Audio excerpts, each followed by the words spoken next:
Inovação é a exploração com sucesso de novas ideias, produtos, processos. As inovações podem se relacionar a novos mercados, novos modelos de negócio, novos métodos organizacionais e de marketing, ou até mesmo novas fontes de suprimentos. Para que uma inovação seja caracterizada como tal, é necessário que seja causado um impacto significativo nas estruturas de preços, na participação de mercado, na receita das empresas e principalmente na vida das pessoas. Como as parcerias público-privadas, a nanotecnologia, a internet das coisas, a educação, o desenvolvimento local e as indústrias irão influenciar na formação das cidades inteligentes e no comportamento coletivo. Inspirar, mobilizar, capacitar. Essas são as premissas de diálogos de inovação, na elaboração do plano de desenvolvimento das indústrias com base na inovação tecnológica. É a partir do diálogo entre especialistas, empresários e a sociedade que a FIEMES e o SENAI-MS estão construindo um caminho mais sólido, com menor impacto ambiental, maiores índices de produtividade e qualidade de vida para o ser humano. Sejam bem-vindos ao Diálogos de Inovação. O futuro se constrói agora. Iniciativa FIEMES e SENAI-MS. Bom dia a todos, sejam muito bem-vindos a mais uma etapa do Diálogos de Inovação. Estamos aqui hoje num dia bonito, com a bênção de Deus, e escolhemos aqui a MS Gás para recepcionar esse terceiro encontro pela relevância e importância dessa companhia no desenvolvimento do Estado. E hoje o nosso terceiro encontro falará sobre a Internet das Coisas. E nós já vimos de dois outros encontros, o primeiro, parceria público-privada, o segundo encontro, na semana passada, falamos sobre cidades inteligentes, e esses assuntos eles vêm se conectando, não é? Nós temos mais alguns encontros, ao todo são 7 encontros, e no 8º encontro nós queremos definir um painel para o desenvolvimento industrial do Estado, baseado nesses encontros, a partir da opinião do empresariado, e tendo como base a tecnologia e a inovação. Por isso, selecionamos pessoas de renome, especialistas dentro do mar, repito, com base na tecnologia e na inovação. Então, mais uma vez, sejam todos muito bem-vindos, e eu gostaria aqui de nominar os presentes, né, que se dispuseram a participar conosco desse encontro. Guilherme Brito, sócio proprietário da LPB Advocacia, obrigado, Guilherme. Anne Caroline Ribeiro, analista comercial da Anham, não é? É Câmara Comercial, não é? Isto, seja bem-vinda, viu? Paula Reis, também, coordenadora regional da Anham. Carlos Vasconcelos, sócio proprietário da Baiter, é isso? Baiter Investimentos, obrigado, Roberta. Não quer se acomodar aqui conosco? Tá certo, obrigado, Roberta. Rodrigo Lombardi Maluf, sócio proprietário da Baiter também, obrigado. Zé Fernando do Amaral, nosso colega da Federação, superintendente do IEL, em Mato Grosso do Sul. Gilson Kleber Lomba, empresário do setor do vestuário da região sul do estado, diretor da Federação, obrigado, Gilson. Marcelo Novaes, aqui novamente conosco. Marcelo, empresário da panificação, também do Sindicato da Panificação no Estado, e diretor da Federação. Cláudio Alves, que tem participado conosco de todos os encontros, diretor corporativo da Federação das Indústrias. Obrigado, Cláudio, mais uma vez. Kleber Recalde, diretor da Federação, empresário do setor da construção civil. Obrigado, Kleber. E Vilmar Heitor, da Vintage Serviços, aqui presente conosco, tá certo? Tá aqui? Obrigado por estar conosco. Peter, cadê o Peter? Peter Cheung. Ô, Peter, tudo bem? Peter da Optimale, participando conosco, Peter Cheung, presidente da Optimale. E, claro, eu não poderia deixar de agradecer toda a equipe da MS Gás, viu, Rudel? Porque eu sei que a equipe toda acreditou e colaborou para a gente conseguir trazer esse evento para cá, esse encontro, tá? Então, aí o seu corpo diretivo, gerencial, a equipe técnica, agradecer a todos aqui e muitos colegas meus aí, diga-se de passagem, tá certo? Um abraço a todos. E eu queria falar do aplicativo. Podemos projetar aqui o aplicativo? Eu acho que todos, no momento que chegaram aqui, foram orientados a instalar um aplicativo próprio do sistema, lembrando que nós estamos ao vivo para as plataformas do sistema FIEMES, para as mídias sociais, e o nosso método de interação para quem nos assiste ao vivo, e também como é uma opção aos presentes, para o momento do debate, encaminhar as suas perguntas pelo aplicativo próprio dos nossos encontros, dos diálogos de inovação. Tá certo? Então, a partir desse momento, se quiserem registrar suas perguntas, mas durante o debate também eu vou abrir a palavra aos presentes para que a gente possa interagir. Tá certo? Eu queria, nesse momento, então, convidar o diretor da Federação das Indústrias, o empresário Julião Gaúna, representando o nosso presidente da Federação, Sérgio Longa. Por favor, Julião, venha aqui à frente comigo. Obrigado. Também gostaria de convidar o nosso querido anfitrião, presidente da companhia, da MS Gás, que tão gentilmente... Registrar o agradecimento à MS Gás, em nome do Rudel, pela toda essa estrutura, né, que a gente precisa dos parceiros. Nós necessitamos não só ficar em nossa casa, na Federação das Indústrias, no Senai, no SES, no IEL. Nós estamos indo até o cliente, nós estamos nos dispondo, né, a buscar e desenvolver as informações.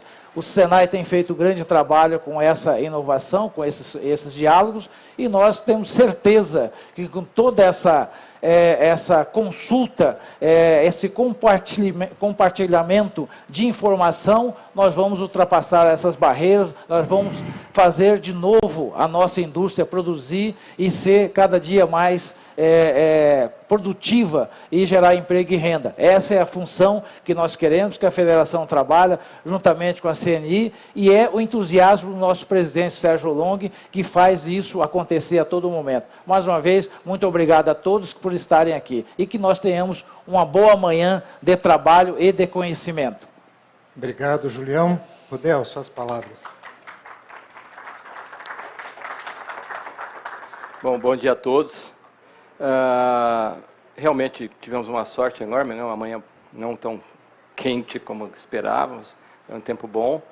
É uma honra, Jéssica, na realidade é uma retribuição. Há 15 dias atrás, o Senai nos recebeu para um workshop importantíssimo para a área do gás, e nós estamos retribuindo à mesma altura, porque não estão à mesma altura, porque as instalações de vocês são fantásticas, mas fomos muito bem recebidos lá.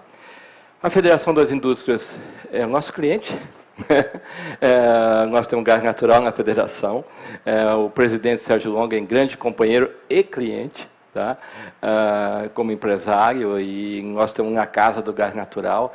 E esse tema em que o Reinaldo vai abordar, que é o tema da internet das coisas, é algo que nós estamos investindo, procurando, caminhando nesse sentido, porque tem toda a aplicação para os nossos clientes, para as nossas áreas. Megas indústrias, provavelmente a maior indústria instalada hoje no estado do Mato Grosso do Sul, provavelmente é a Fibria, é a nossa cliente. Nós fornecemos um absurdo de volume de gás para a fibra. Então, nós pegamos desde o pequenininho até o gigante, com a mesma atenção, com a mesma tecnologia, com a mesma garra comercial e com a mesma garra de inovação. Então, esse evento, na realidade, nós temos que agradecer de vocês trazerem esse tema e esse evento para a nossa casa.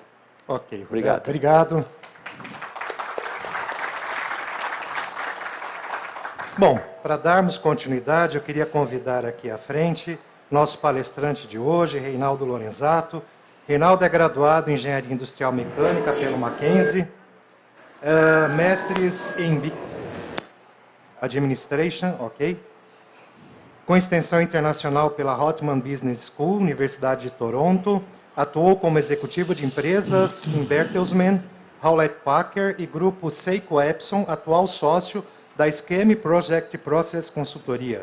Nos últimos 3 anos, esteve como principal à frente das verticais de manufatura e agronegócio. Um dos 100 melhores gestores de TI em 2006 e 2008 pela PwC, IDC e DG, recebeu o Google CFO Award em 2009 pelos resultados obtidos, principalmente o atendimento de metas de Working Capital da América Latina. Epson Innovators Award, recebido em 2012, pelas contribuições no projeto de implantação do sistema SAP. Reinaldo, por favor.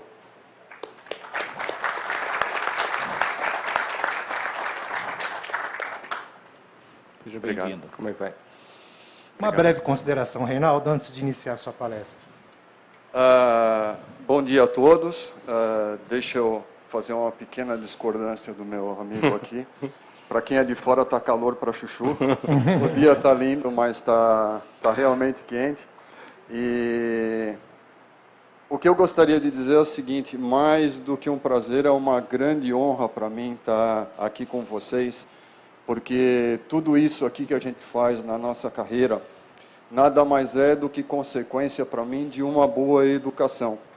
Então, para mim, a honra de estar aqui é porque eu tive minha educação básica feita no Senai, tá? Eu tive meu bom filho de italiano e meio anarquista, né? Me pediram para a gente falar sobre internet das coisas. Vamos ver se está funcionando aqui. Vai. O pessoal da técnica me ajuda. Aí, aproveitei o logo de vocês aqui para falar de internet das coisas. Mas, na verdade, o que a gente vê hoje não é a internet das coisas. Aonde eu aponto? Mas eu vou falar para vocês da internet de tudo. Por que a gente vai falar de internet de tudo?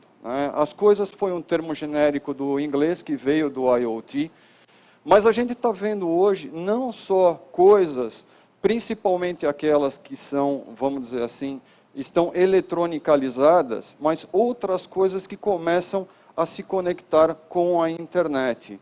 Então, hoje eu tenho projetos onde eu vejo animais sendo conectados à internet, plantas sendo conectadas à internet. Deixa eu ver lá. E é isso que eu vou falar para vocês. Então, eu vou falar um pouquinho desse internet de tudo. E me colocaram 3 perguntas básicas aqui para eu endereçar para vocês hoje. O programa é extenso, é longo, a gente pode falar uma semana de internet das coisas. Mas eu vou endereçar muito esses 3 pontos. O que é, na sua essência, temos 20 minutos aqui para fazer isso. O como ele se aplica nas nossas empresas. E me fizeram a pergunta do quanto custa. Perguntinha capciosa essa, mas nós vamos lá. Então, a primeira coisa é a seguinte: o que é a internet das coisas? Conceito básico: ligar coisas como, vamos lá, máquinas e equipamentos, ligar, vamos lá, tá? Eletrodomésticos, seja ele qual for, ligar pessoas, vamos, está aqui, através dos nossos smartphones. Hoje, se a gente for ver, todos nós, de uma certa forma, já estamos conectados na internet. Nós já temos ali o que a gente chama de internet das pessoas, nós já fazemos parte disso. E outras N coisas, equipamentos, máquinas e, como eu falei para vocês, plantas. Vou citar depois alguns casos, por exemplo, onde, plantações perenes, como de frutas, videiras principalmente, que demoram 20 e 30 anos, cada uma hoje tem um conjunto de sensores que pode passar informação para um controle preciso, para aquilo que a gente chama hoje de agricultura de precisão. Então, a ideia é interligar tudo isso aí, aonde? Na internet. Por que interligar na internet? Basicamente, tudo que a gente tinha antes de informação ficava restrito dentro dos silos das nossas empresas. Então, vamos falar muito para o pessoal da área industrial. O pessoal vai virar e falar assim: mas para que eu preciso interligar os meus sensores na internet se eu tenho os meus sistemas supervisórios? Tá? Exatamente por isso, o sistema supervisório, ele era um sistema, e é um sistema extremamente inteligente, especialista, que foi desenhado para fazer o controle da produção, o controle do processo. Ponto. A gente não tem mais condição e capacidade de expandir para o uso de novas tecnologias e novas funcionalidades. Eu vou dar um exemplo aqui para vocês. Então, vamos lá. Deixa eu ver aqui. Voltando. Agora está legal. Então, aqui está a nossa internet. Não sei se todos tiveram a oportunidade de ler aquele artigo que eu mandei, descrevendo como a gente nasceu lá do mainframe, a gente chegar na internet, passando por essa rede global e passando também pelas redes que a gente tem dentro das nossas empresas, que é a rede Ethernet, que foi desenvolvida na década de 60, 70 e que hoje para nós é algo nativo que a gente tem até dentro da nossa própria casa. Então a ideia é exatamente essa, conectar as coisas à internet, né? E normalmente essa internet ela está onde? Numa coisa que a gente fala muito hoje em dia, que é a tal da nuvem, a tal da cloud, né? Pergunto para vocês hoje o seguinte aqui, quantos de vocês aqui usam o WhatsApp? Pergunto para vocês o seguinte, qual de vocês sabe em que servidor o WhatsApp de vocês está rodando? Interessa? Não. Isso é a nuvem. Tá? Esse é o conceito da nuvem. Alguma coisa nossa está rodando em algum lugar, mas que pouco importa para a gente. O importante para a gente é o que eu vou comentar, é o benefício. Então, hoje, esse tipo de serviço que transformou a forma da TI tradicional, tá certo? Ela hoje faz nós termos condição de trazer aqueles dados que estavam isolados dentro do nosso chão de fábrica, dentro da nossa casa, dentro da nossa fazenda, dentro de qualquer lugar, e a gente ter possibilidade de integrar isso com outros aplicativos em qualquer lugar do mundo. Esse é o grande conceito da internet das coisas. Então, basicamente é isso. É óbvio que ela é muito mais extensa, ela é muito mais sofisticada, mas o conceito simples para a gente entender o que é a internet das coisas é exatamente isso daí. E, vamos lá, por que é que a gente precisa conectar as nossas coisas, as nossas pessoas, os nossos animais, as nossas plantas à internet? Nós temos aqui um veio, vamos dizer assim, né, uma veia, que corre ali dentro um sangue muito precioso, né? Há muitos anos, quando eu entrei na área de TI, eu falo assim, a empresa eficiente, não a competitiva, a eficiente, ela toma conta de 3 capitais. O capital humano, o capital financeiro e o capital de informação. A empresa que não domina esses 3, ela não é eficiente. Tá? Principalmente nos dias de hoje. Então, informação é a base e a essência da internet das coisas. Nós geramos hoje nos nossos PLCs, dentro das nossas fábricas, alguns milhões de informações todos os dias, porque um PLC gera informação a cada milissegundo. E que antigamente, o que nós fazíamos com isso? Parava no meu sistema supervisório para fazer controle e nós perdíamos essa informação. Só que eu posso levar isso para as instâncias e aplicações superiores e usar isso daqui para tirar o que a gente chama de benefício. O que eu posso melhorar com o meu processo, com aquelas informações que antes eu perdia? O que eu posso correlacionar esses dados de forma que eu crie uma inteligência adicional ao meu processo? Não só industrial, ao meu processo comercial, ao meu processo administrativo, ao meu processo, qualquer ele que seja, ao meu processo empresarial. Então, buscar essa informação que antes estava isolada para que eu ganhe benefício com ela, essa é a essência de trazer esses dados e gerar um grande benefício para mim. Nós estávamos conversando agora há pouco, antes de começar o evento, sobre a indústria 4.0. Em 2012, quando foi feito vamos dizer assim, o conceito da indústria 4.0 na feira de Hannover, o professor Kagermann, que foi o executivo de uma grande empresa de tecnologia alemã, ele falava o seguinte: a manufatura do futuro, na indústria do futuro, vai ser processado muito mais informações do que matérias-primas e componentes. É essa a empresa que vai sobreviver para os próximos anos, e não aquela que domina o processo produtivo. tá certo? Então, é essa veia hoje que a gente tem que trabalhar dentro das nossas organizações, dentro das nossas empresas, para que a gente reduza custo, aumente a eficiência operacional, que a gente consiga presença no mercado, porque a concorrência, obviamente, vai bater nisso. E com esse conceito da gente colocar valor agregado no nosso projeto e também no nosso produto, nasce o conceito do produto inteligente. O que é o produto inteligente? Produto inteligente não é aquele que a gente pura e simplesmente vende para o nosso cliente pela essência do produto, mas sim porque ele leva um valor agregado de informação adicional que beneficia o nosso cliente. Tá? N exemplos que a gente pode fazer aqui, aonde, quando a gente transporta esse produto nosso para o cliente recebe aquilo com algo adicional e ele ganha com isso. Um exemplo que eu dou de um projeto que eu participei na Alemanha, de uma fábrica que ela produzia chapas de aço. Poxa, mas eu consigo colocar valor agregado de informação numa chapa de aço? Posso. Ela ia com quase 15 gigabytes de informação, onde a empresa que transformava essa chapa de aço, ela usava as informações de produção da chapa de aço para economizar energia na prensa. Tá? Mais do que isso, para quem é engenheiro e entende disso, né, ela moldava essa peça de forma a ter a menor quantidade de tensão superficial na peça, porque quando ela ia para um veículo e o veículo sofria um acidente, essa energia armazenada na peça, ou seja, essa tensão interna na peça, ela não era liberada contra os ocupantes ou contra um pedestre, se fosse um caso de um atropelamento, minimizando o impacto e o dano sobre as pessoas. Então, onde nasceu esse benefício lá do pedestre ou do ocupante?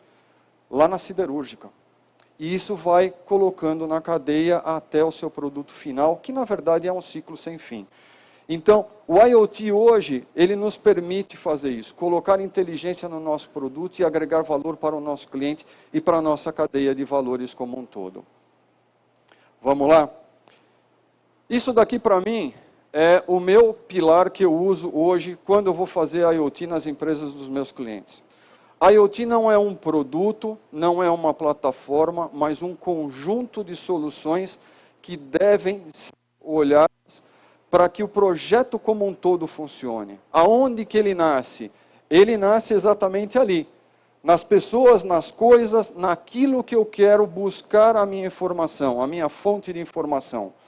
Dela eu extraio através dos sensores, dos sistemas de baixo nível, dos PLCs, dos meus supervisórios, das minhas máquinas, dos meus robôs e assim por diante. Eu tenho a minha camada de processamento de dados, que pode ser o meu próprio sistema supervisório ou o meu sistema de gestão, dependendo daquilo que eu estou falando. E aí eu tenho que usar um meio de comunicação, que é a própria internet. Com essa informação indo para a internet, eu preciso hoje de uma plataforma que entenda isso. Hoje existem protocolos específicos para levar esse dado para a nuvem ou para a plataforma da internet, como, por exemplo, um protocolo que é o mais usado hoje, que é o MQTT, que simplifica esse processo com segurança, para que a gente consiga levar isso daí e essa plataforma tratar essas informações que hoje eu estou levando da minha empresa ou do meu produto para dentro da internet. Com essa plataforma eu começo a agregar inteligência para me gerar o benefício, que são as aplicações de controle, as aplicações de gestão e as aplicações analíticas. Quando a gente fala já nas mais sofisticadas de analíticas, nós estamos falando inclusive já de inteligência artificial, de algoritmos específicos que vão fazer esse trabalho propondo para a gente algo que às vezes a gente nem pensou, mas que ele correlaciona esses dados e faz com que a gente realmente tenha aquele benefício que a gente espera, simplesmente deixando que a gente tome a ação sobre aquela sugestão, aquela demanda que foi feita devido à inteligência, ou então nós mesmos interagirmos, ou deixar a própria máquina interagir. Alicerces para tudo isso, como eu disse para vocês, a segurança e a cloud, tá? E não podemos deixar de dizer que tudo hoje em dia é móvel. tudo tem que estar no nosso tablet, tudo tem que estar nos nossos celulares, aonde a gente possa fazer o bom uso dessa tecnologia em qualquer lugar que nós estejamos, ok? No aeroporto, em casa, na empresa, na fazenda, onde quer que seja. Então, esse é o meu desenho, tá? Não tem patente, podem copiar, podem tirar foto à vontade, mas ele é a minha estrutura mental de como é que eu trabalho com os meus clientes hoje e como é que eu construo um projeto de IoT e principalmente como alicerce da indústria 4.0. Vamos lá? Então, como utilizar isso na minha empresa? Tá? A primeira delas é o seguinte, fazer um diferencial de produto, fazer um valor agregado no meu produto. Como é que eu consigo transformar o meu produto no meu produto inteligente e agregar valor e me diferenciar do meu concorrente? Exemplo da chapa de aço, exemplo, nós estávamos falando de alimentos hoje em dia que levam informação para o cliente, tá? Pessoal e deles eu faço muita propaganda assim, porque eles têm um trabalho maravilhoso com o pessoal de agricultura familiar. Pessoal da Cooper Citrus em Bebedouro, eles fizeram um negócio muito simples. Eles colocaram um QR Code no suco de laranja que eles fazem hoje, que é feito pelo pessoal da agricultura familiar. E se você lê o QR Code lá, você sabe quem foi a família que produziu, quando produziu o suco, né, onde eles estão, qual é a propriedade deles. Então, uma informação, inclusive, de divulgação do pequeno agricultor hoje brasileiro, valorizando essa nossa categoria. Então, aqui é um exemplo simples de como é que a gente pode, via o nosso celular, descobrir quem é que produziu o suco que nós estamos bebendo. Um QR Code, gente. Não precisa de tecnologia sofisticada. E é por isso que o projeto tem que ser muito bem feito. Muitas empresas hoje investem milhões, milhões e milhões e não conseguem um resultado esperado porque não fizeram um alicerce de projeto e de análise do planejamento estratégico de tecnologia. Vamos lá? Elevação da eficiência produtiva.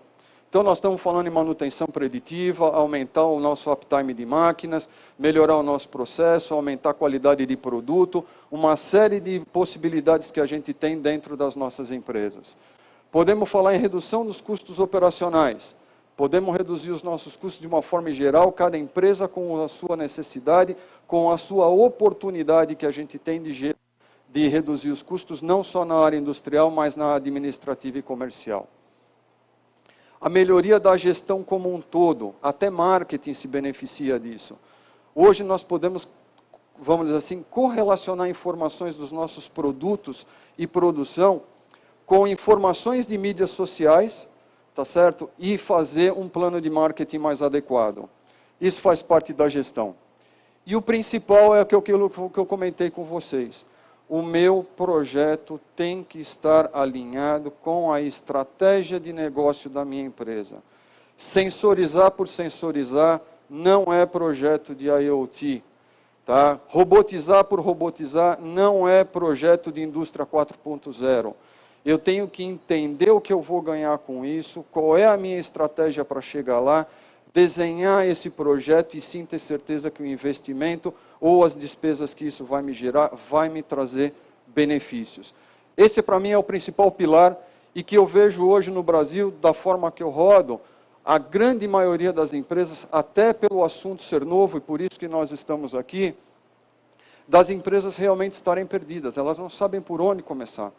Muitas empresas falam, eu comecei a colocar IoT e tal, o que você fez? Estou controlando meu robô lá de casa, tá, o que você ganha com isso? Não sei, ele podia estar operando sozinho. E? Não é isso que a gente quer para as empresas. A tecnologia está, como eu disse para vocês, para trazer benefícios. E aqui então eu vou pedir agora lá um suporte para os meus amigos. Eu trouxe um case para vocês. Tá? É uma pequena demo, nós obviamente não vamos entrar no caso real, até por Mato Grosso ter muito agronegócio aqui perto.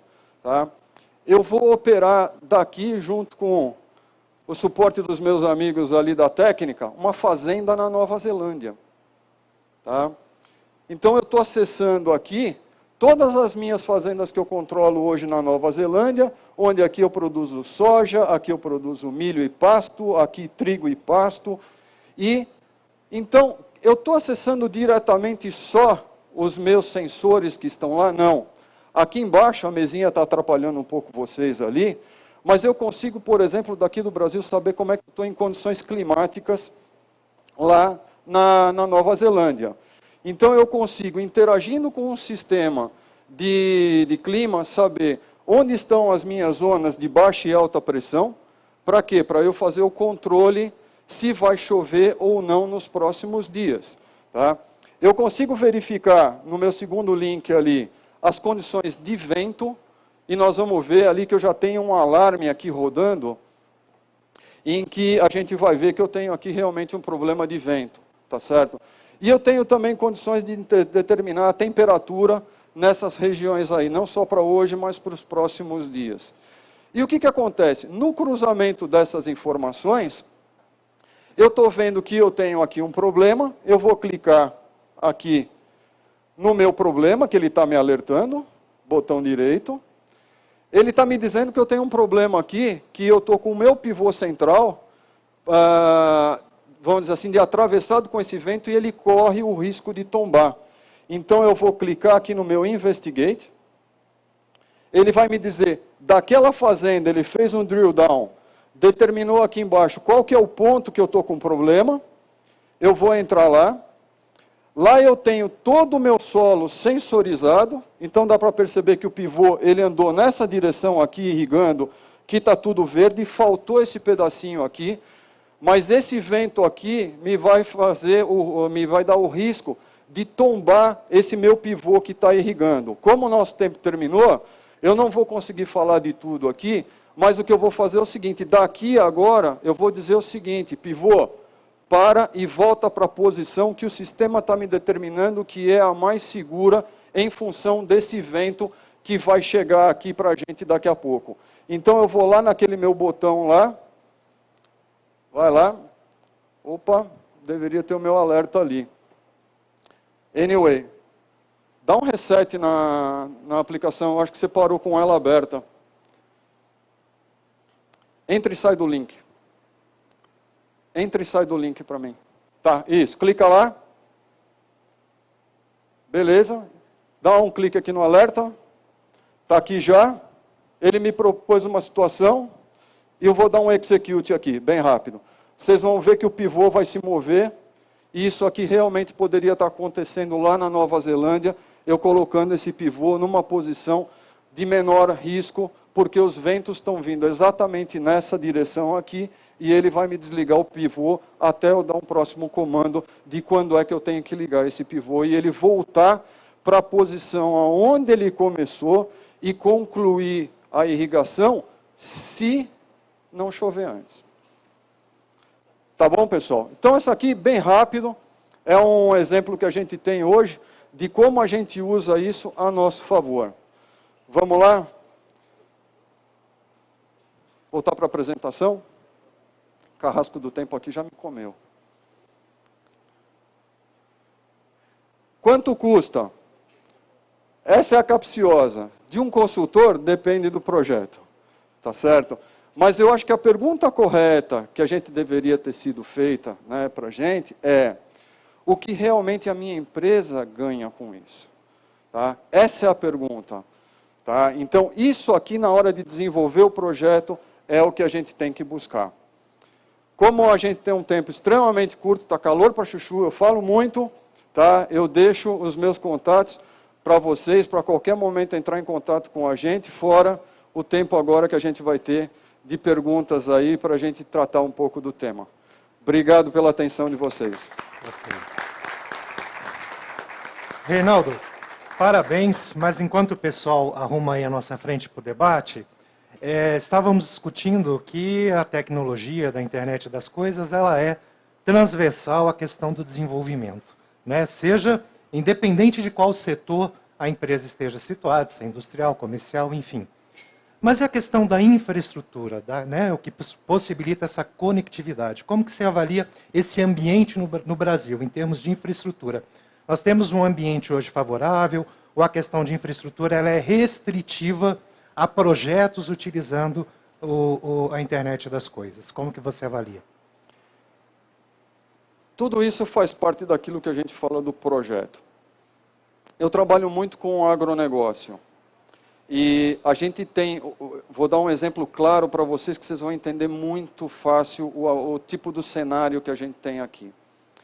Se a gente for ver na Europa, o agronegócio na Europa são pequenas propriedades.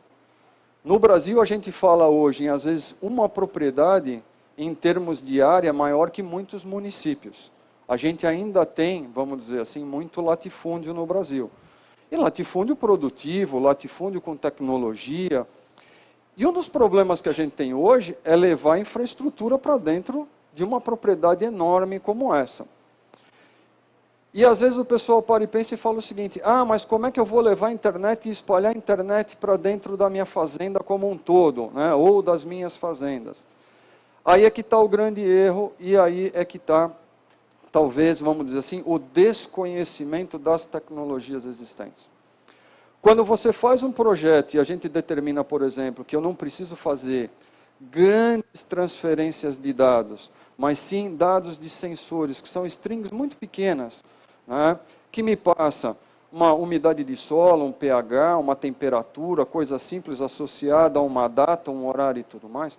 Já existem tecnologias hoje como LoRa, como rede mesh, como N outras, que a gente coleta uma série de pontos, trazendo dados bem pequenos para um ponto de internet, e de lá eu me conecto com a internet.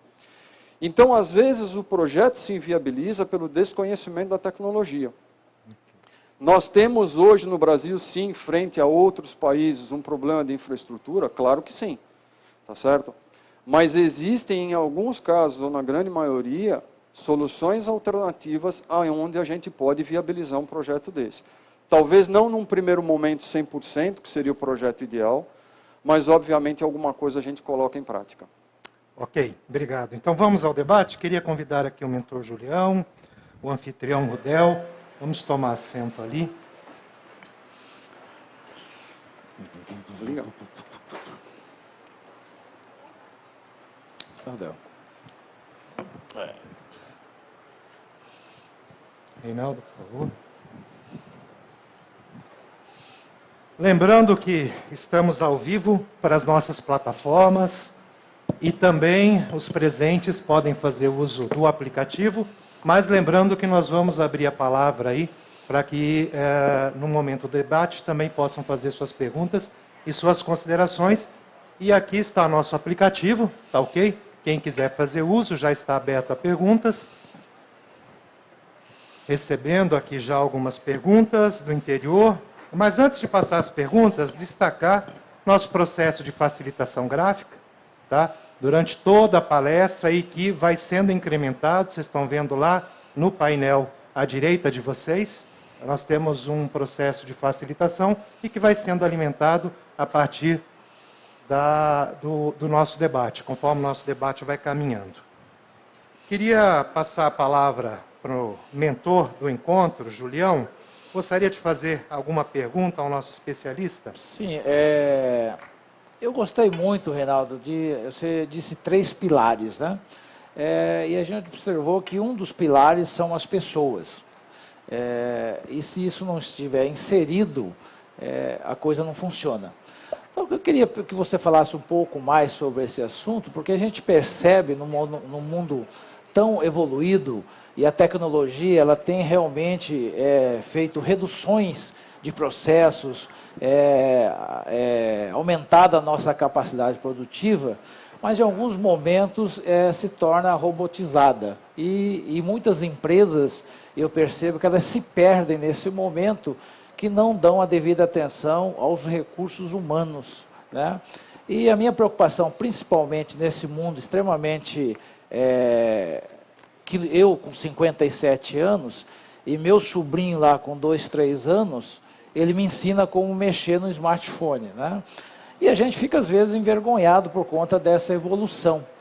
Mas ao mesmo tempo, o que será desse menino, desse jovem, dessa criança, se ele não percebe que ele é um humano? Então eu queria que você falasse mais sobre essa questão dessa relação humana nessa exigência e essa competitividade enorme que nós temos que estar sempre quando você disse, nós estamos conversando, você colocou, ainda bem que as coisas mudam, e eu concordo contigo, senão nós estamos até hoje lascando pedra, né?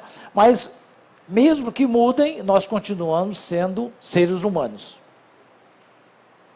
Esse é um ponto bastante interessante que, outro dia eu estava comentando que eu vinha fazer essa palestra aqui com vocês, que eu vinha falar sobre IoT, e um amigo meu comentou, ele falou assim, pô, eu morro de medo disso. Aí eu virei para ele e falei assim, prepare-se que já já você vai falar com a sua máquina de lavar. Tá certo? Então, quer dizer, eu acho que esse é um caminho, vamos dizer assim, realmente de evolução. A gente tem que aprender com o passado. Eu comento uma coisa que é muito importante, que é o seguinte, até talvez a nossa geração, a geração anterior, ela era muito importante para nos passar conhecimento. Aí inventaram um tal de Google. Hoje, qualquer coisa que a gente precisa, a gente entra lá, e a geração anterior perdeu esse valor do conhecimento. Está tudo lá, é onde a molecada entra lá dentro e pega essa informação. Mas, quando eu faço, por exemplo, as palestras de Indústria 4.0, que é a quarta revolução industrial, esse tema vem sempre à tona, né? Então, o que aconteceu do artesão quando teve a primeira revolução? Morreu, não tem mais artesanato? Continua existindo, né? As pessoas mudaram, a relação de trabalho mudou, a tecnologia transformou as pessoas. Então lá foi o tear e o vapor, depois foi a linha de montagem e a energia elétrica, a robotização, e agora nós estamos vivendo realmente a época da transformação digital. E o grande exemplo que eu dou é o seguinte, em 1990, eu trabalhei com os canadenses no desenvolvimento de uma ferramenta de otimização, todo engenheiro sabe disso, com base em programação linear. Onde ele rodava mais de 80 matrizes em questão de segundos para propor um modelo ótimo. A gente não tem capacidade nenhuma mental hoje para poder fazer isso. A gente sabe que a gente usa 2% do nosso cérebro. Mas esse mesmo algoritmo era utilizado por alguns jogos de xadrez, onde todo movimento era um movimento de otimização.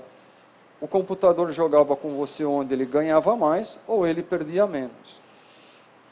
Mas o algoritmo, até então, né, hoje a gente já está fazendo umas máquinas meio malucas, né, com processamento cognitivo, a máquina não conseguia fazer algumas coisas que o ser humano consegue fazer, como, por exemplo, blefar. Tá certo? Então, as máquinas, elas vêm evoluindo, mas eu entendo que o ser humano evolui junto. E o ser humano, obviamente, faz parte dessa evolução. E como você falou, olhando para as nossas empresas, né, e para esse capital, qual é o principal hoje investimento e atenção que a gente tem que ter? Exatamente. É o tratamento, esse é o ponto. É o tratamento, a educação e a atualização do conhecimento das pessoas que vão estar nas nossas empresas. Ok, obrigado. Ok, obrigado, Reinaldo. Nosso anfitrião, Rudel, alguma questão ao especialista? Eu acho, bom, Gessner, eu queria, você vê como a tecnologia é fantástica. O Reinaldo mudou o pivô lá, o vento mudou aqui também. Né? Você viu como melhorou? Você viu como melhorou a temperatura aqui?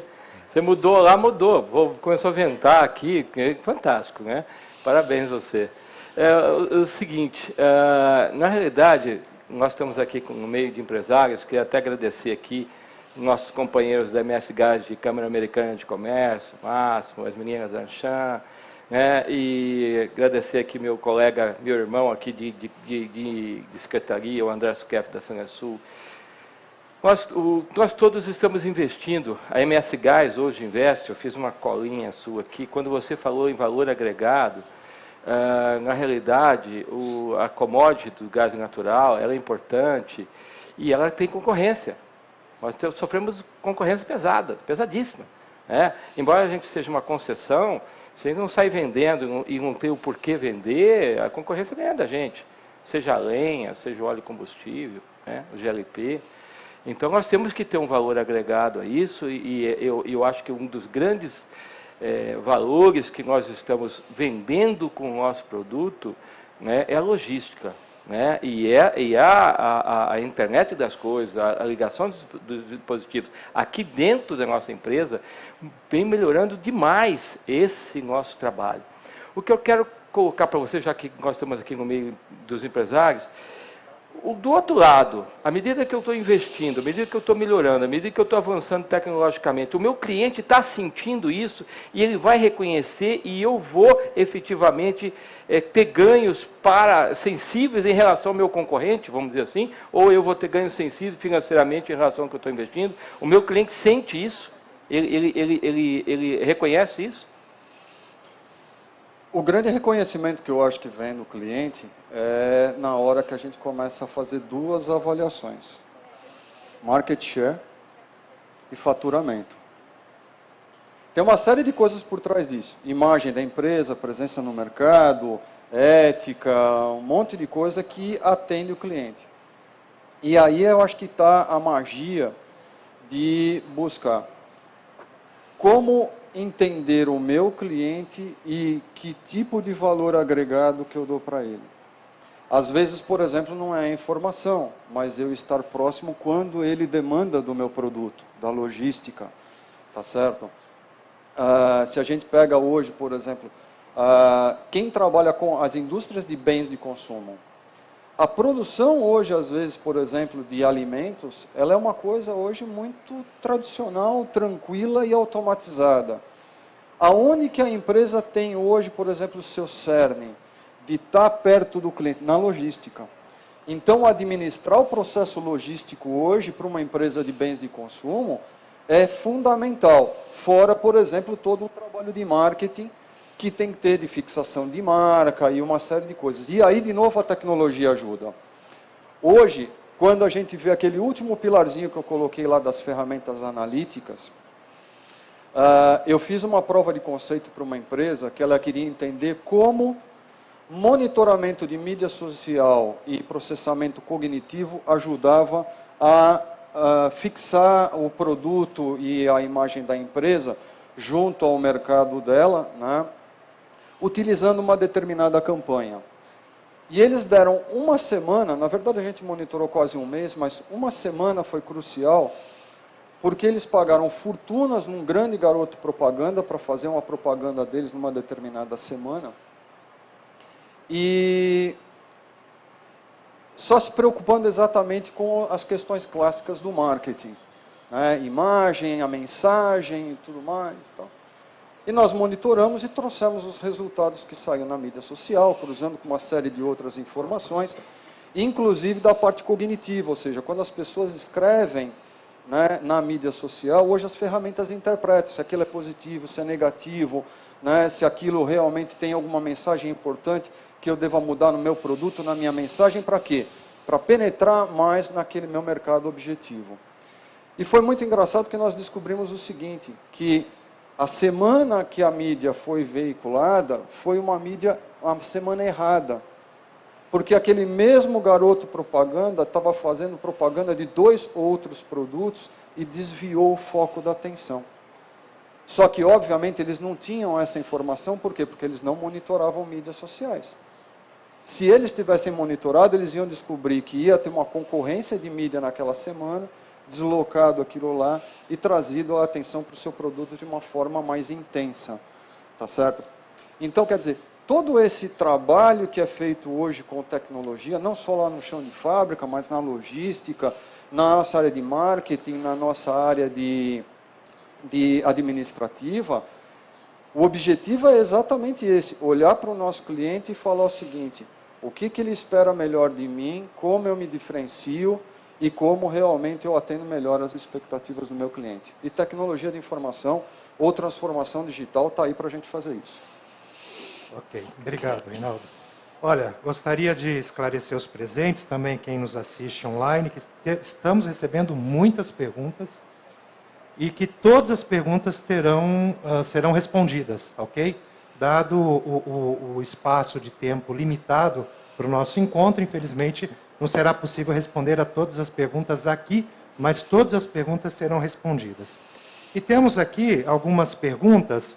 Eu vou trazer aqui uma pergunta do André Luiz, da MS Gás, está aqui presente conosco, com relação à segurança. Ali uma matéria da época que 465 mil americanos foram chamados para fazer recall dos seus marca-passos, pois hackers haviam descoberto uma maneira de invadir esses equipamentos.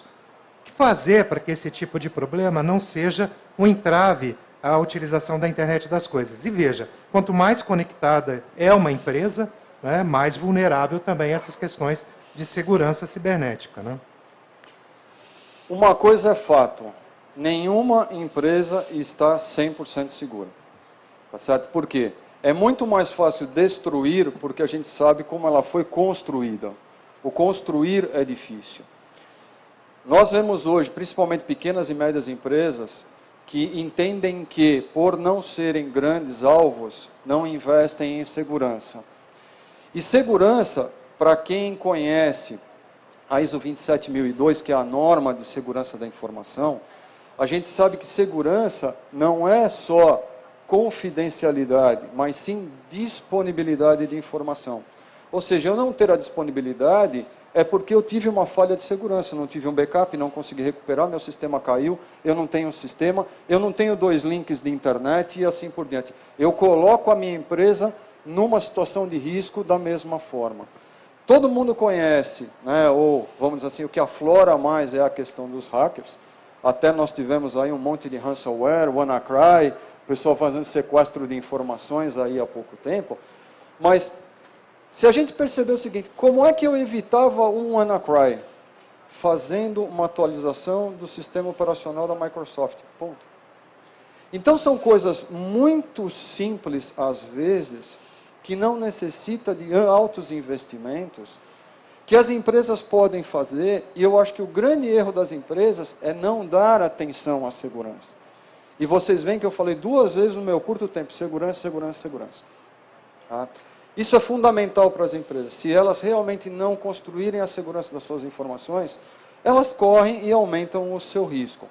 No caso, por exemplo, da internet, as empresas hoje que já desenvolvem plataforma, elas obviamente já começam a colocar alguma segurança nas suas plataformas. Mas não é 100%, a segurança 100% na plataforma. A minha empresa tem que ter segurança, o meu meio de comunicação tem que ter segurança. Infelizmente a gente não tem tempo aqui, mas eu tenho um exemplo de um hacker que entrou numa empresa, numa máquina de CNC, e ele mudou 1/10 de milímetro na programação da máquina CNC. Foram 2.500 peças mortas. Ele mudou uma linha, ninguém percebeu. O programa estava íntegro, estava tudo certinho. Só que ele mudou um dado lá dentro. Ele matou 2.500 peças de produção naquele dia. Então, pessoal, segurança é fundamental, eu falo sempre nisso, tem que estar na nossa estratégia, tá certo? E os provedores, cada um com a sua tecnologia, eles investem muito nisso, tá certo? Então tem problemas de marca-passo, nós temos problemas hoje nos nossos celulares, de invadir nos nossos celulares, mas obviamente que as empresas investem muito e a minha mensagem é, nós também temos que ter isso no nosso foco de atenção. Ok, obrigado, Reinaldo. Eu queria abrir para uma pergunta aqui da nossa plateia presente. Gilson Lomba aqui vai fazer uma pergunta. Gilson, vou pedir para você ficar em pé e se identificar e fazer sua pergunta, por favor. Bom dia, Reinaldo. Gilson, sou empresário do setor de confecção. Queria ver contigo, assim, essa questão da indústria 4.0 é uma discussão que está presente hoje no cotidiano das indústrias, quem participa de eventos, palestras, isso é muito comum.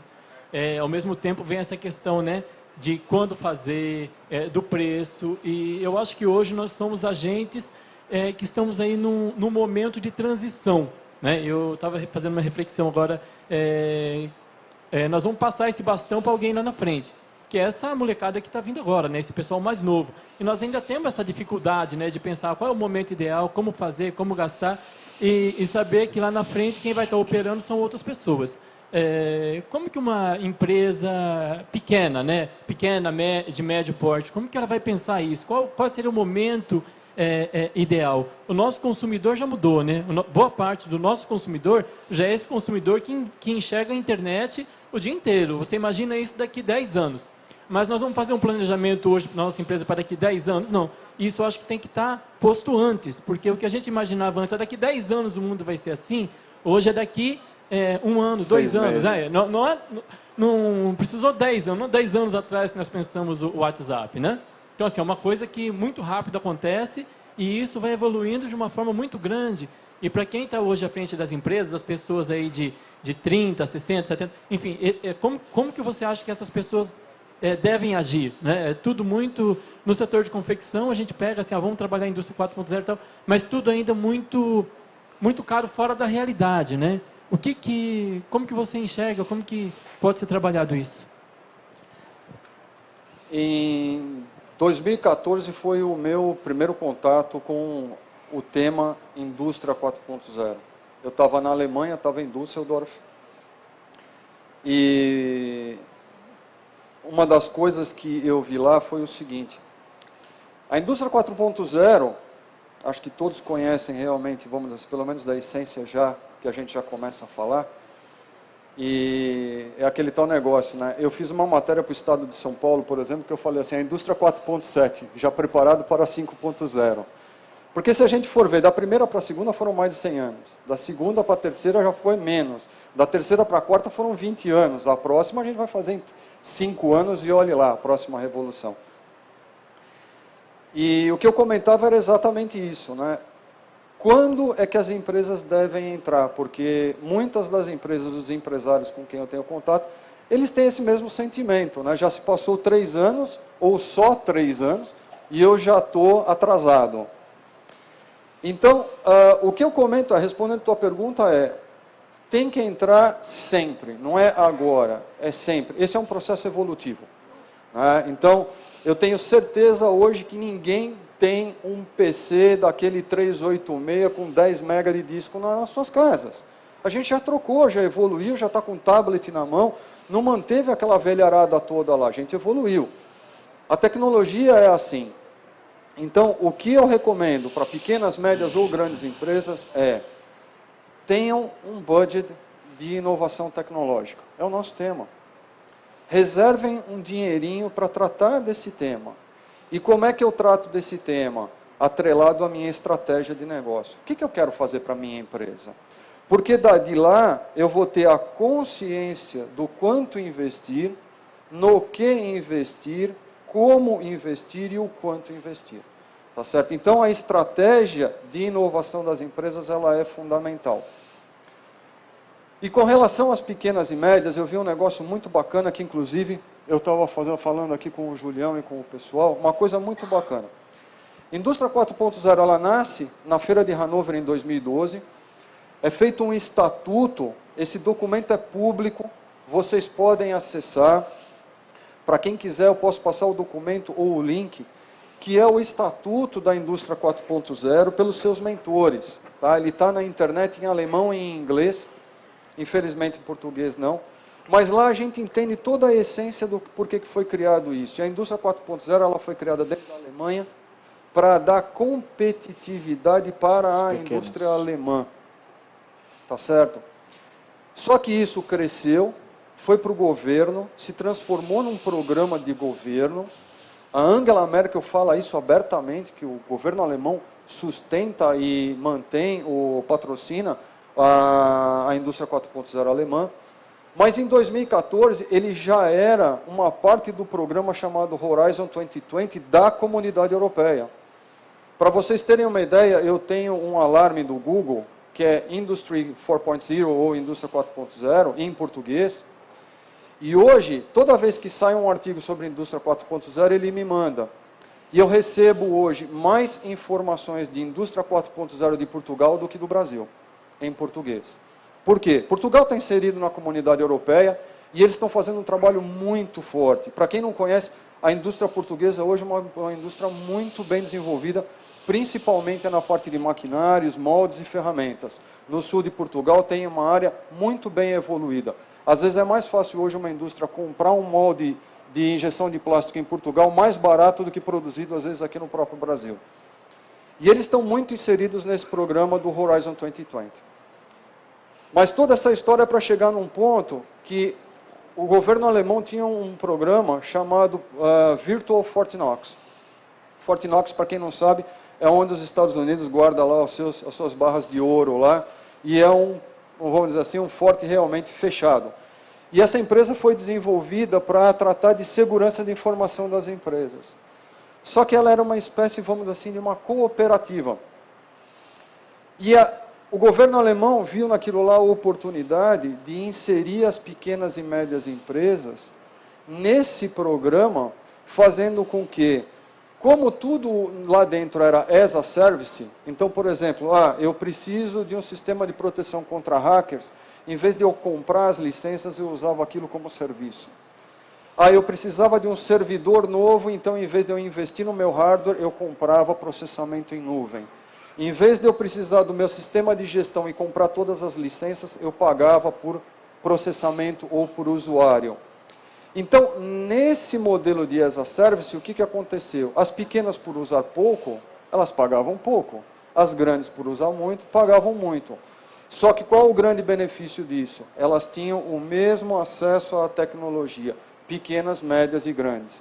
Então, por exemplo, uma média que precisaria de um sistema de segurança mais sofisticado, porque ela tinha um processo, vamos dizer assim, mais vulnerável, por N questões, política econômica, de, por exemplo, capital intelectual e tudo mais, ela podia ter acesso a uma super ferramenta, mas pagando pouquinho.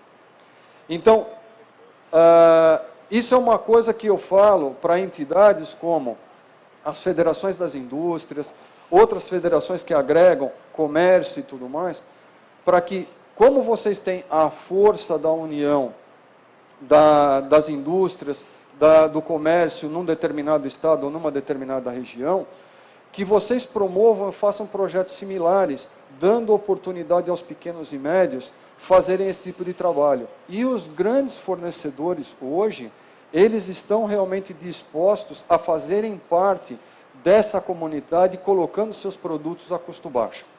Para você ter uma ideia, eu fiz um trabalho para uma empresa, onde nós desenvolvemos um machine learning com 1 mês de dados, e isso era aproximadamente 4 milhões de strings para a gente fazer manutenção preditiva. Você sabe qual que era o custo mensal para ele fazer um sistema desse? R$120. Tá? Uma empresa pequena absorve. Nós não estamos falando de milhões.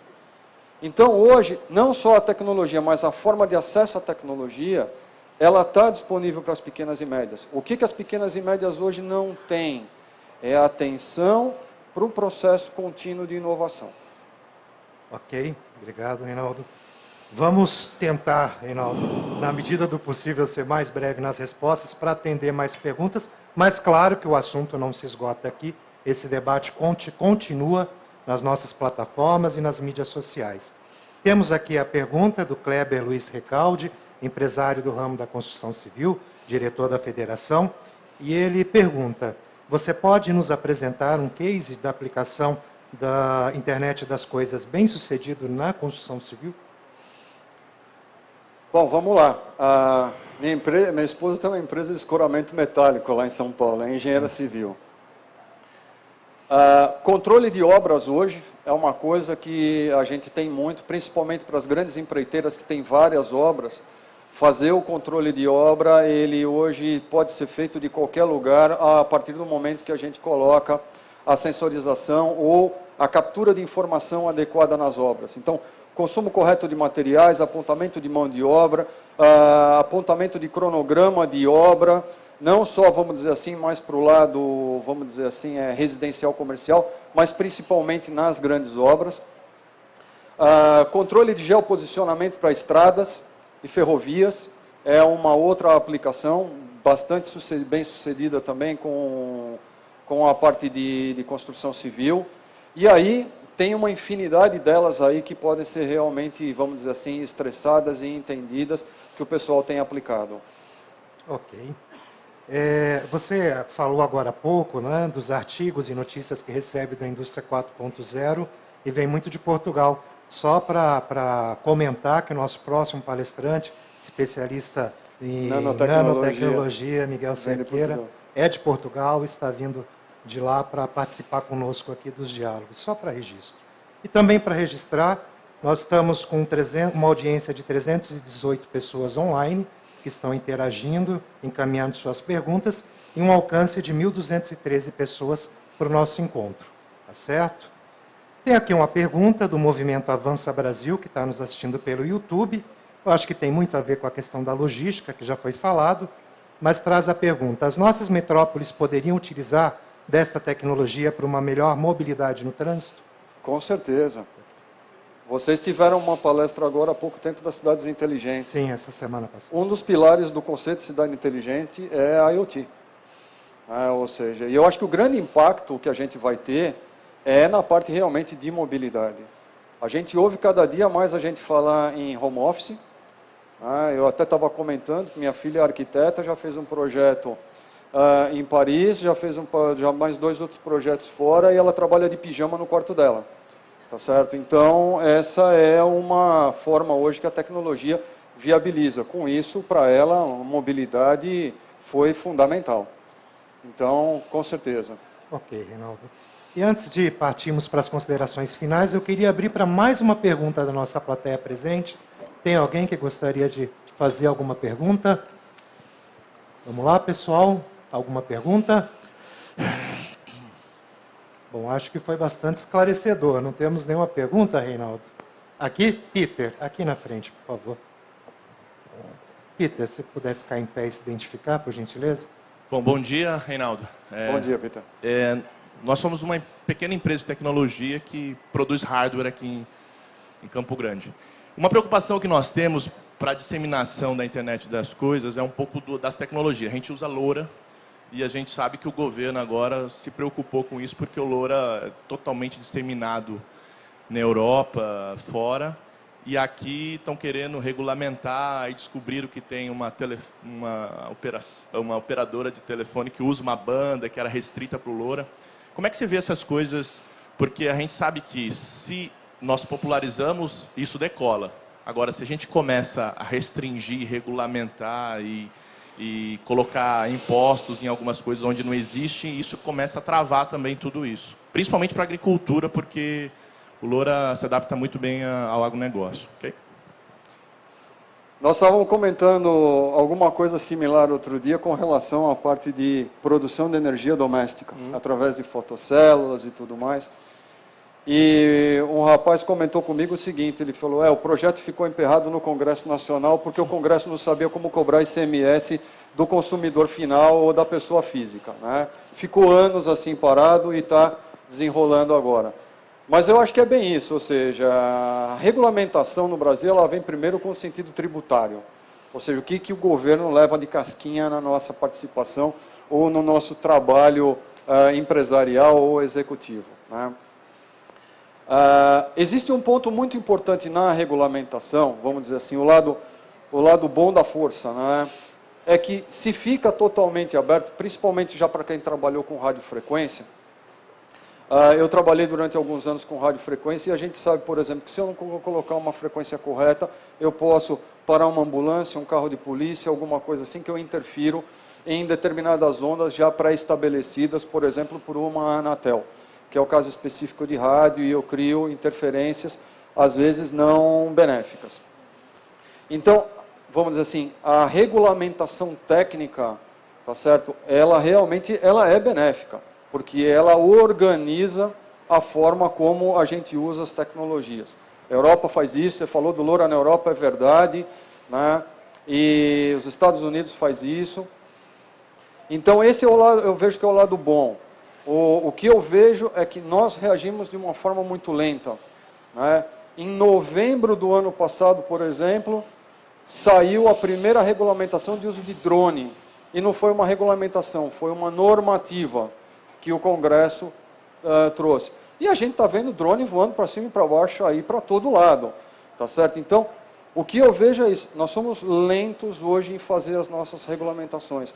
A gente tem muito pouco relacionamento e participação com entidades internacionais, inclusive para aproveitar o que já foi feito e trazer para cá. Eu acho que a gente tinha que interagir mais com esse pessoal lá de fora. Mas eu sou a favor da regulamentação para colocar, vamos dizer assim, uma ordem na casa para ninguém sair fazendo as coisas de qualquer jeito. Né? Ok? Tá certo, pessoal. Estamos chegando ao nosso tempo final. Eu queria pedir as considerações finais. Reinaldo, suas considerações finais para esse encontro. É só agradecer a todos, quem está aqui, quem está na web, né? Falamos muito de internet, falamos muito de novas tecnologias. Agradecer a participação, mais uma vez, de estar compartilhando um pouquinho da minha experiência, do meu conhecimento. Espero ter sido útil para vocês, trazido valor agregado a todos que estão aqui, né? Que eu contribuo um pouquinho hoje no dia a dia de vocês e que vocês vão realmente com uma mentalidade diferente para a empresa e para a casa de vocês, com um pouco mais de informação do que a gente está tratando aqui e se aprofundem. Busquem mais informações sobre o que é a internet das coisas, o que é a indústria 4.0, como utilizar essas novas tecnologias, né, processamento cognitivo, tudo isso que vai mudar a vida da gente. Ok. E obrigado pela sua disponibilidade em contribuir com esse projeto. Tá, A honra é minha. Obrigado. Mesmo. Obrigado. Queria passar a palavra para o nosso mentor do encontro, representando o presidente Sérgio Longen, empresário Julião.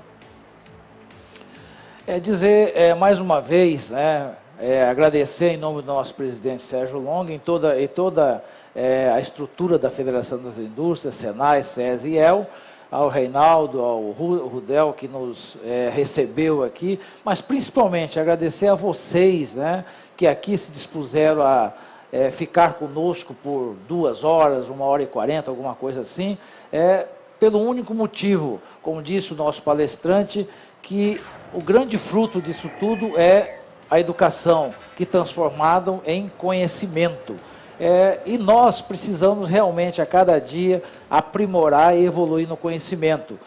Pegando até um gancho do nosso querido empresário ali, a questão da parte política, é necessário que cada um de nós possamos interferir nos processos, quer dizer, através da comunicação, como o nosso palestrante disse, a lentidão das ações políticas. Então a comunicação vem de encontro a isso, fazer que cada um cidadão possa provocar a rapidez de algumas ações que nós, enquanto comunidade organizada, tem necessidade para que nossa produção e nossa indústria funcione. Então, em nome, mais uma vez, do nosso grande líder, que é o Sérgio Longen, que trabalha incansavelmente para que nós possamos ter um Mato Grosso do Sul extremamente produtivo e que transforme, através de emprego e renda, a nossa população. Agradecer fortemente a todos vocês e pedir para que vocês levem aos seus lugares, às suas famílias, às suas indústrias, essa boa nova que a indústria tem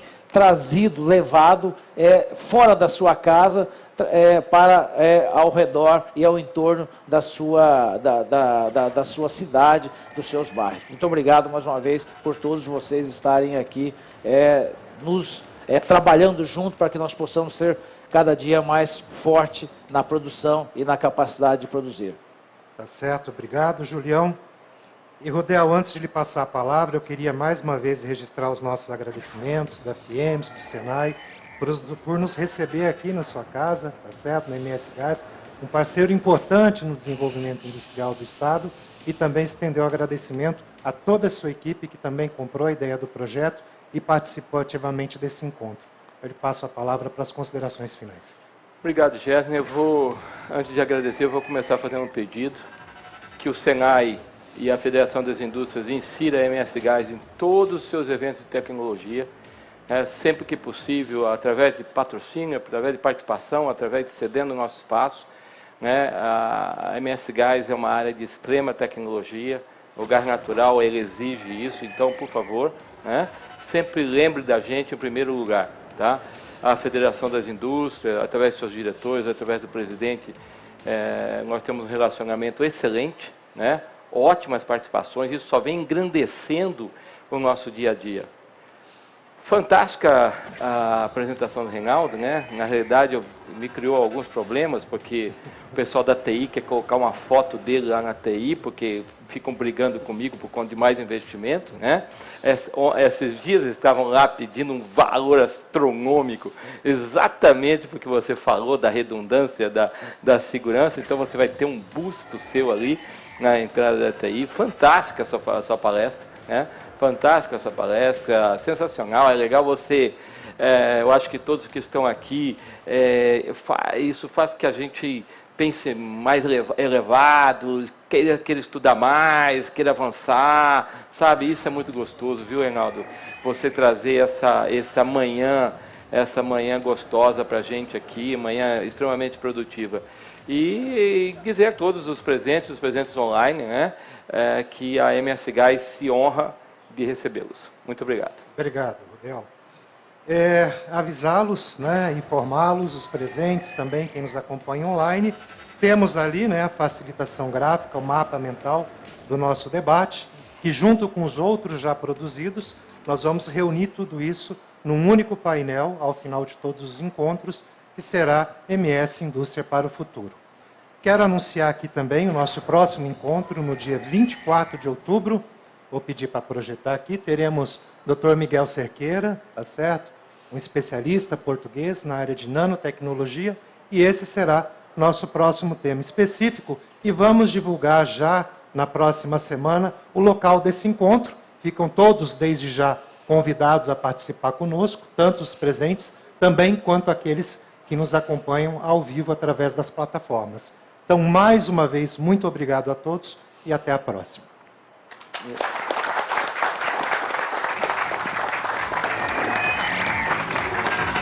Opa.